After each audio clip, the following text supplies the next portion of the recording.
A giant shark versus Jason Statham? Yes, please.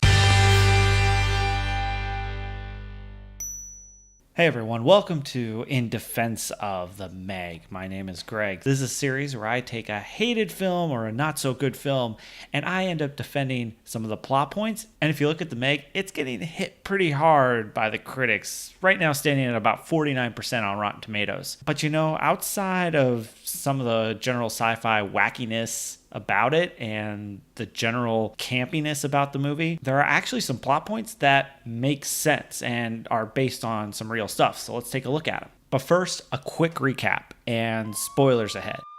The film opens up in the sea at this research station called Mana, and the lead scientist there is exploring the sea, figuring that there are some deeper parts of the ocean than originally anticipated, just if you get past a certain fog. This is a cloud of hydrogen sulfide, which forms a thermocline. Okay, wait. Is that a bunch of silly science-y jargon that they use in, let's say, shows like Star Trek, or is it actually based on something real? Not surprisingly, this is based on some real hard science that's actually out there. Hydrogen sulfide actually does create a type of weird fog, and you can see that in this clip on this YouTube channel right here. And it occurs because hydrogen sulfide is pretty soluble in water, but enough of it will create this cool fog.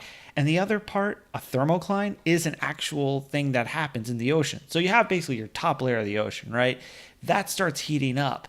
And then the deeper you go, it gets colder. Well, what happens in the middle? Well, you see kind of a cool little balancing act there called the thermocline. So you have all the crazy stuff that's going on top with the waves and the currents and everything else. And then you have this middle area, which is the thermocline. And then you have deep sea, which is actually way calmer than we might think. And so anyway, at Marina One, these scientists want to explore deeper. They think if they get past this hydrogen sulfide fog, that there's a deeper area. And it turns out that they're right. And their exploration vessel ends up getting attacked. And now they need to find someone to rescue them, Jason Statham, of course, to lead a rescue operation down below the sea. Now, one of their scientists decides to go down anyway, and Jason Statham takes another vessel. So the real question that I came to is, where did all this equipment come from? Like, how do these scientists have such great equipment that can stand this type of water pressure when nobody else in human history has been able to do so? It's pretty convenient that they don't just have one, but multiple of these vessels, and you'd think you'd make a lot more money off of vessels that can withstand that type of water pressure. But if you think about it, it makes sense. You have a billionaire played by Rainn Wilson who's funding all this. Now, if you're wondering why I'm not using character names, it's because honestly, I can't remember a single character name in this movie.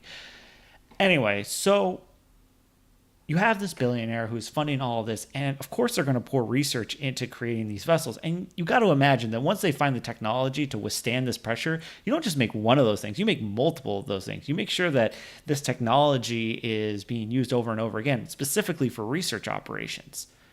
And so after Jason Statham goes down and rescues some of the folks, when one of the vessels shoots back up, it actually creates almost like a pathway, a highway for any creatures down below to get out now that the temperature has suddenly fluctuated and changed.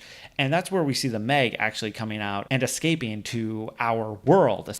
This is kind of a silly movie, and it plays around with that. And even though it feels like it might gloss over some of the science-y explanations of things, there's actually some real careful thought and craft that was put into this. Now, again, this movie has a lot of flaws. There are some silly lines. There are some silly scenes. It seems like there's only a handful of actors who know what kind of movie they're in. And honestly, even though Jason Statham is acting super serious and super Jason Statham-y, he's actually kind of a fun little opposite to add to the campiness to this whole movie. Overall, The Meg is just silly fun. Turn off your brain for a few hours. Enjoy kind of a fun, dumb B-movie type of film in the theaters, and you might find yourself really entertained.